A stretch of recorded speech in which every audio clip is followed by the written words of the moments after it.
तो नमस्कार दोस्तों, एसएससी जीडी की जिस वैकेंसी का आपको बहुत दिन से इंतजार था वो वैकेंसी आ चुकी है और वो वैकेंसी आपकी निकली है 5, यहाँ पर देख सकते हैं 5 सितंबर को ये वैकेंसी निकली है। 14 अक्टूबर तक ऑनलाइन अप्लाई होगा। तो ये जो न्यू वैकेंसी निकली है इसमें क्या क्या चेंजेस हुए हैं, क्या दिक्कत है, सब कुछ बताएंगे। पूरे वैकेंसी के डिटेल के बारे में बताएंगे। तो वीडियो में लास्ट तक बने रहिएगा ताकि आपसे कुछ एसएससी जीडी में ना छूटे। बच्चे क्या गलती करते हैं कि नोटिफिकेशन को सही से नहीं जानते कि ये नोटिफिकेशन में क्या दिया हुआ है और वे फॉर्म भर देते हैं। उसके बाद जाके उनको कास्ट सर्टिफिकेट लेको दिक्कत होता है, ठीक है, और उनका कोई आधार कार्ड डॉक्यूमेंट वेरिफिकेशन लेके उनको बाद में मतलब दिक्कत फेस करना पड़ता है, ठीक है। तो आराम से अभी आप देख लो, पूरा समझ लो ताकि बाद में आपको कोई भी दिक्कत फेस ना करे, ठीक है। एसएससी की तरफ से अगर आप एसएससी जीडी की तैयारी कर रहे हो, एसएससी जीडी की फॉर्म भरने वाले हो, ठीक है। तो यहाँ पर अगर हम देखें तो लास्ट डेट जो है आपका 14 अक्टूबर, ठीक है। फिर यहाँ पे आप देखिएगा आपको करेक्शन का डेट मिलता है। करेक्शन का डेट आपको जो मिलेगा नवंबर में, 5 नवंबर से लेकर 7 नवंबर तक आपको करेक्शन का डेट मिलेगा। एग्ज़ाम जो होगा आपका जनवरी से फरवरी में, जैसा कि मैंने बोला था कि एसएससी जीडी 2025 वाला का एग्ज़ाम जनवरी से फरवरी के बीच में आपका लिया जाएगा, ठीक है। हर कुछ के बारे में बात करेंगे, एज लिमिट जितना कुछ यहाँ पर। लेकिन उससे पहले यहाँ पर बात करते हैं, देखिए यहाँ पर आप देखिएगा ये regional language, computer based regional language. तो यहाँ पर 13 रीजनल लैंग्वेज है। कितना? यहाँ पर 13 रीजनल लैंग्वेजेस में एग्ज़ाम लिया जा रहा है, ठीक है। यहाँ पर English, Hindi and in 13 regional language. तो टोटल मिला के कितने हो गए? 15। कितना हो गया? 15 लैंग्वेज हो गया। कितना? 15 लैंग्वेज में एग्ज़ाम लिया जा रहा है। तो स्टेट वाइज कटअप जाता है, ठीक है। पहले जो जाता था ऑल इंडिया कटअप जाता था बहुत पहले, लेकिन अब क्या है, हर स्टेट के लिए अलग अलग कटअप जाता है। एसएससी जीडी में हर स्टेट के लिए अलग अलग कटअप कर दिया गया ताकि हर स्टेट को अपना रिजर्वेशन मिल पाए, ठीक है। जितने भी स्टेट हैं उनको यहाँ पर अपना रिजर्वेशन मिल पाए। अब देखो एसएससी जीडी यहाँ पर साफ साफ लिख दिया है कि जब आपका एग्ज़ाम हो जाएगा तो आपको जब फिजिकल के लिए बुलाया जाएगा तो साथ ही साथ आपका बाकी टेस्ट भी यहाँ पर ले लिया जाएगा, ठीक है। साथ ही आपका बाकी टेस्ट भी यहाँ पर ले लिया जाएगा। ऐसा नहीं कि एक दिन आपका फिजिकल होगा, एक दिन आपका मेडिकल होगा, एक दिन आपका रीमेडिकल होगा, ऐसा नहीं। आपका एक ही दिन यहाँ पर सब कुछ ले लिया जाएगा। फिजिकल, मेडिकल, रीमेडिकल सब कुछ एक ही दिन आपका यहाँ पर ले लिया जाएगा। वैकेंसी के यहाँ बारे में बोला गया है। देखिए बच्चे बोलते हैं कि क्या वैकेंसी बढ़ती है घटती है, तो साफ साफ यहाँ पर लिखा हुआ है कि वैकेंसी जो है यहाँ पर एसएसएफ और एनसीबी में है, field upon all India basis. जो वैकेंसी देखिए एसएसएफ और एनसीबी की जो वैकेंसी है वो ऑल इंडिया बेसिस पर फिलअप होगी, और जो बाकी वैकेंसीज है, बाकी वैकेंसी जो आपकी है वे स्टेट लेवल पर फिल होगी, ठीक है। वो वैकेंसी आपकी स्टेट लेवल पर फिल होगी, वो वैकेंसी आपकी स्टेट लेवल पर फिल होगी। अब चलिए नीचे चलते हैं और क्या क्या यहाँ पर दिया गया है। अब सबसे पहले यहाँ पर सैलरी के बारे में बात किया गया है। सैलरी आप यहाँ पर देखिएगा तो यहाँ पर पे लेवल 1 है, ठीक है। पे लेवल 1 फॉर एनसीबी, ठीक है, फॉर सिपॉय इन एनसीबी, वो है आपका 18,000 से लेके 56,900। एंड पे लेवल 3 है बाकी सभी पोस्टों के लिए। मतलब आप अगर आपको मैं सैलरी बताऊं तो सैलरी आपका जो बेसिक पे है वो 21,000, सैलरी जो है बेसिक पे 21,700 है, ठीक है। तो 21,700 जो आपका बेसिक पे है, इसमें बहुत सारी चीज़ जुड़ता है। आपका एचआरए जुड़ता है, हाउस रेंट अलाउंस, डीए जुड़ता है, डियरनेस अलाउंस, ठीक है। तो सभी कुछ यहाँ पर जुड़ता है, ठीक है, सभी कुछ यहाँ पर जुड़ता है। तो जितना यहाँ पर अगर मैं बात करूँ तो टोटल अगर पहले मंथ की ही सैलरी की मैं बात करूँ तो ये 35,000 होता है। कितना? आपका टोटल पहले मंथ का सैलरी, स्टार्टिंग सैलरी आपका 35,000 होगा। आप टोटल वैकेंसी की बात करें तो यहाँ पर आप देखिएगा कि मेल कैंडिडेट के जो 35,612 वैकेंसी निकला है, ठीक है। मेल कैंडिडेट के लिए 35,612 वैकेंसी निकला है, और फीमेल के लिए यहाँ पर 3800 वैकेंसी निकला है, 3800, ठीक है, 3869 वैकेंसी ही निकला है। द टोटल वैकेंसी की बात करें तो टोटल आपका 39,481 वैकेंसी निकला है, ठीक है। टोटल यहाँ जो वैकेंसी निकला है 39,481 वैकेंसी यहाँ पर आपका निकला है। अब देखिए बहुत बच्चे बोलते हैं क्या वैकेंसी बढ़ेगी घटेगी, तो देखिए एसएससी खुद यहाँ पर बोल रहा है, ध्यान से समझिए, ध्यान से पढ़िए। The vacancies are tentative vacancy in detail, state wise, force wise, gender wise, available on website. Tentative vacancy and any change in the number of vacancy will be intimated through the website of the commission. मतलब यहाँ पर tentative बोल रहा है साफ साफ कि मैंने जो वैकेंसी दिया मैं उसको घटा सकता हूँ, बढ़ा सकता हूँ, कुछ भी कर सकता हूँ, ठीक है। लेकिन अक्सर केस में क्या करता है, वैकेंसी को यहाँ पर बढ़ाया ही जाता है, वैकेंसी यहाँ पर आपका घटाया नहीं जाता। अब बात करते हैं एज लिमिट, जो कि बहुत बच्चों को प्रॉब्लम था। तो एज लिमिट जो आपका है 1/1/2025 है, ठीक है। तो यहाँ पर जनरल के लिए, ठीक है, यहाँ पर आप जो देखिएगा 1/1/2025 को आपका 18 से 23 साल जनरल कैंडिडेट का पूरा होना चाहिए, ठीक है। SC ST को यहाँ पर 5 साल का रिलैक्सेशन मिला है, ठीक है। OBC को यहाँ पर 3 साल का। तो उस हिसाब से जब 18 से 23 साल जनरल के लिए, 18 से 23 साल आपका जनरल के लिए, 23, 24, 25, 26, ठीक है। तो 18 से 26 साल आपका हो गया OBC के लिए, ठीक है। और इसमें और 2 साल जोड़ देंगे, 27, 28, ठीक है। 18 से 28 साल आपका हो गया यहाँ पर SC ST के लिए। तो अच्छा खासा एज लिमिट में छूट दिया जाता है, बाकी एज लिमिट का भी छूट आप यहाँ पर देख सकते हैं, ठीक है। और ये लोग नोटिफिकेशन में क्या क्या बोले, चलिए नीचे चल के देखते हैं। तो यहाँ पर आप देखिएगा, तो process of certificate and format of certificate, सबसे यहाँ पर ज़्यादा दिक्कत होता है, ठीक है। यहाँ पे इन्होंने बात किया है आपका SC ST OBC EWS ESM, ठीक है। जितने भी यहाँ पर कैटेगरी आते हैं सभी के बारे में बात किया है। यहाँ पर अनरिजर्व्ड के बारे में भी शायद कुछ लिखा हुआ है क्या, चलिए पढ़ के देखते हैं कि इन लोगों ने क्या लिखा है।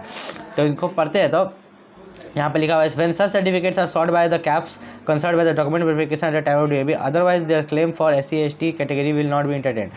देखिए, अगर जो भी candidate who wish under reservation seek are required to submit required certificate from the company obtain the when such. तो यहाँ पर इस बार एक छूट दी गई है कि अगर अभी तक आपने सर्टिफिकेट नहीं बनाया है तो आप अप्लाई कर दो, सर्टिफिकेट आपका आ जाएगा। तो क्योंकि आपको जो वहाँ पर जब आप फिजिकल के लिए जाओगे, ठीक है, तो वहाँ पर जब अगर आप दावा कर रहे हो कि आप SC ST OBC EWS ESM हो, तो वहाँ पर अगर आप सर्टिफिकेट प्रोड्यूस नहीं कर पाए तब आपको जनरल कैटेगरी में डाल दिया जाएगा, ठीक है। तो उससे पहले आपको यहाँ पर देखते हैं कि यहाँ पर क्रूशियल डेट वाला सिस्टम दिया है कि नहीं। Candidate belong to SC ST OBC category और migration from its origin other state unreserved, ठीक है। यहाँ पर नहीं है, ठीक है। तो क्रूशियल डेट, हाँ यहाँ पर दिया है क्रूशियल डेट वाला, जो मैं खोज रहा था बहुत देर से, यहाँ पर क्रूशियल डेट वाला आपका दिया है। तो चलिए ये मिल चुका है हमें। The crucial date of claim of SC ST OBC EWS status or any other benefit which means free concession reservation age relaxation will be the closing for the receipt for the online application form which means 14/10/2024। तो अगर आपका caste certificate जो मैं बात करता है SC ST OBC EWS, वो 14 अक्टूबर का पहले का बना हुआ होना चाहिए, ठीक है। जो लास्ट डेट है 14 अक्टूबर अप्लाई करने का, अगर उससे पहले नहीं बन पाया तो आप जनरल भर दीजिएगा, लेकिन OBC SC ST मत भरिएगा, नहीं तो आपको वहाँ पर जाकर डॉक्यूमेंट वेरिफिकेशन में आपको वहाँ रिजेक्ट कर दिया जाएगा। वहाँ डॉक्यूमेंट वेरिफिकेशन में आपको वहाँ पर रिजेक्ट कर दिया जाएगा, ठीक है। अब बात करते हैं EWS के लिए। A person seeking appointment on the reservation of EWS must ensure that, क्या लिखा हुआ है, must ensure that he possess income and asset certificate valid for the financial year 24-25, ठीक है। 24 और 25 का यहाँ पर उसके पास इनकम सर्टिफिकेट होना चाहिए, ठीक है, EWS वाले के लिए, ठीक। 24 और 25 का इनकम सर्टिफिकेट मतलब 1 साल का करंट वाला होना चाहिए उसके पास, ठीक है। अगर कोई बच्चा यहाँ पर candidate are caution they will be debarred, ठीक है। अगर आप SC ST क्लेम कर रहे हैं, सर्टिफिकेट प्रोड्यूस नहीं कर पा रहे हैं, तो आपको यहाँ पर पूरे कैंडिडेट से कैंसिल कर दिया जाएगा। SSC का फॉर्म कभी नहीं भरने दिया जाएगा, ठीक है। तो इन सब बातों का ध्यान रखना है। अब यहाँ बात करते हैं एजुकेशन क्वालिफिकेशन। आपका जो 10th पास होना चाहिए, ठीक है। 10th पास किस दिन होना चाहिए, ठीक है। तो 1/1/2025 को, ठीक है, 1/1/2025 को आप 10th पास किए हैं तो आप SSC GD में यहाँ पर अप्लाई कर सकते हैं, ठीक है। या उससे पहले आपका रिजल्ट आ जाएगा तो आप अप्लाई कर सकते हैं, ठीक। अब यहाँ पर बात करते हैं NCC के बारे में। NCC C सर्टिफिकेट को जो बोनस मार्क्स मिलता है 5% of the maximum marks of the examination का मिलता है, ठीक है। B सर्टिफिकेट को 3% और NCC A सर्टिफिकेट को 2%। तो ये क्या होता है मैक्सिमम मार्क्स, मतलब कि आपका जो NCC A सर्टिफिकेट है, तो NCC A सर्टिफिकेट में जो एग्ज़ाम होता है तो उसमें जो मैक्सिमम मार्क्स रहता है, सॉरी SSC GD में जो आप मैक्सिमम मार्क्स लाते हो, ठीक है, जो मैक्सिमम मार्क्स SSC GD में रहता है, SSC GD में जो मैक्सिमम मार्क्स रहता है उसका 5%, 2% और 3% है, ठीक है। ये लिखा हुआ है, ठीक है। अब नीचे चलते हैं यहाँ पर। तो नीचे आप देखेंगे the crucial date NCC certificate के लिए भी 1/1/2025 है, मतलब 1 जनवरी 2025 से पहले भी अगर आपको NCC सर्टिफिकेट मिलता है तो आप अप्लाई कर सकते हैं, कोई दिक्कत उसमें आपको नहीं होगा, ठीक है। अब हाउ टू अप्लाई, कैसे अप्लाई करें, तो पहले आपको OTR रजिस्ट्रेशन करना होगा, ठीक है। OTR रजिस्ट्रेशन करने में आपका 10th का मार्कशीट, आपका नॉर्मल डिटेल सब यहाँ पर लगेगा, ठीक है। उसके बाद आपका फ़ोटो लगेगा, सिग्नेचर लगेगा, ठीक है। तो ज़्यादा कुछ यहाँ पर है नहीं, आपको सेंटर चूज़ करना होगा। तो यहाँ पर ऑनलाइन अप्लाई के लिए मैं एक अलग वीडियो बना दूंगा, ठीक है। यहाँ पर फ़ी जो है जनरल के लिए, OBC के लिए 100 रुपया लगेगा, SC ST, ठीक है, SC ST को फ़ी यहाँ पर नहीं लगता है, और वुमेन कैंडिडेट को। अगर बात करें online application form received without the prescribed fee, will भी, मतलब जिसका ऑनलाइन फ़ी अटक जाता है तो उसको रिजेक्ट भी किया जा सकता है। तो इन सब चीज़ों का बहुत अच्छे से ध्यान रखना है। खुद से फॉर्म ना भरे, कोशिश करें कैफ़े से फॉर्म भरवा लें। खुद से फॉर्म भर भी रहे तो बड़ी ध्यान और सावधानी से भरें। सेंटर ऑफ एग्जामिनेशन देख लीजिए, अगर आप यहाँ पर सेंट्रल रीजन में देते हैं बिहार एंड उत्तर प्रदेश, तो आपको भागलपुर, दरभंगा, पटना ये सब मिलेगा, ठीक है। तो आप धीरे धीरे करके अपना देख सकते हैं जहाँ जहाँ आपका है, ठीक है। आप इसको वीडियो को पॉज करके देख सकते हैं। अब एग्ज़ाम के बारे में बात करते हैं। तो एग्ज़ाम में आपको जनरल इंटेलिजेंस 20 क्वेश्चन 40 मार्क्स का पूछा जाएगा, जनरल नॉलेज 20 क्वेश्चन 40 मार्क्स का, मैथ्स 20 क्वेश्चन 40 मार्क्स का, इंग्लिश हिंदी 20 क्वेश्चन 40 मार्क्स का। टोटल आपको 60 मिनट मिलेगा। कितना? 60 मिनट आपको यहाँ पर दिया जाएगा। यहाँ पर आपको 80 क्वेश्चन के लिए, ठीक है, 80 क्वेश्चन के लिए 60 मिनट यहाँ पर दिया जाएगा। यहाँ पर अगर मैं बात करूँ तो हर एक क्वेश्चन यहाँ पर 2 मार्क्स का कैरी करेगा, ठीक है। हर एक क्वेश्चन 2 मार्क्स का यहाँ पर कैरी करेगा। नेगेटिव मार्किंग जो रहेगा वो 0.25 रहेगा, ठीक है। मैंने क्या बोला था कि हर एक डाउट आप लोगों का क्लियर कर दूंगा, ठीक है। तो नेगेटिव मार्किंग जो रहेगा वो 0.25 यहाँ पर रहेगा, ठीक है। और उसके अलावा अगर मैं बात करूँ तो डिटेल सिलेबस आपको जानने की ज़रूरत नहीं है। आप रेस की बात करें अगर, तो मेल कैंडिडेट 5 किलोमीटर 24 मिनट में, ठीक है। और यहाँ पर अगर बात करें फीमेल कैंडिडेट तो 1.6 किलोमीटर 8.5 मिनट में, ठीक है। और ये फॉर कैंडिडेट्स ऑफ लद्दाख, जो लद्दाख रीजन में है, वे मेल कैंडिडेट 1.6 किलोमीटर 7 मिनट में और फीमेल कैंडिडेट 800 मीटर 5 मिनट में। ये लद्दाख वाले कैंडिडेट के लिए है, ये बाकी सब जनरल कैंडिडेट के लिए ये ऊपर वाला है, ठीक है। अगर हम लोग नीचे चलते हैं तो यहाँ पर देखते हैं हाइट का बात करता है। मेल का हाइट 170 सेंटीमीटर चाहिए, फीमेल का 157 सेंटीमीटर चाहिए, ठीक है।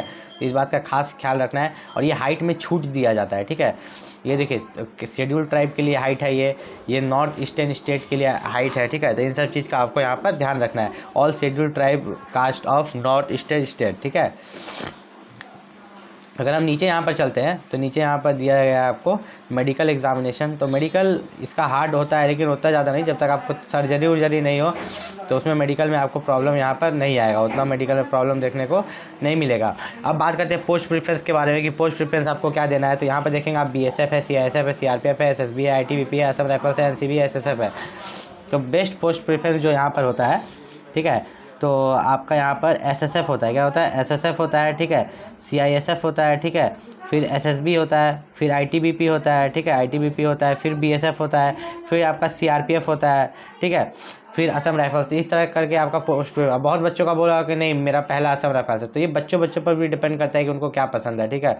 वैसे मैंने अपने तरफ से यहाँ पर बता दिया जो मुझे समझ में आया, ठीक है, कि जो मुझे बच्चे बताते हैं। अब मान लीजिए कि 2 बच्चा है, दोनों सेम मार्क्स लिया आता है SSC GD के एग्ज़ाम में, तो किसको लिया जाएगा? जिसका पार्ट ए में ज़्यादा मार्क्स रहेगा, ठीक है। पार्ट ए में कंप्यूटर बेस्ड एग्जाम में ज़्यादा मार्क्स रहेगा, या पार्ट बी में ज़्यादा मार्क्स रहेगा, ठीक है, या पार्ट बी में ज़्यादा मार्क्स रहेगा, ठीक है। और यहाँ पर बात करें डेट ऑफ बर्थ, जिसका एज ज़्यादा होगा उसको ले लिया जाएगा, या अल्फ़ाबेटिक ऑर्डर में जिसका नाम पहले आता है उसको ले लिया जाएगा, ठीक है। अब इसके अलावा अगर यहाँ पर कुछ दिया हुआ है तो देखते हैं। अब यहाँ पे तो मैंने आपके सभी डाउट्स क्लियर कर दिया SSC से रिलेटेड, ठीक है।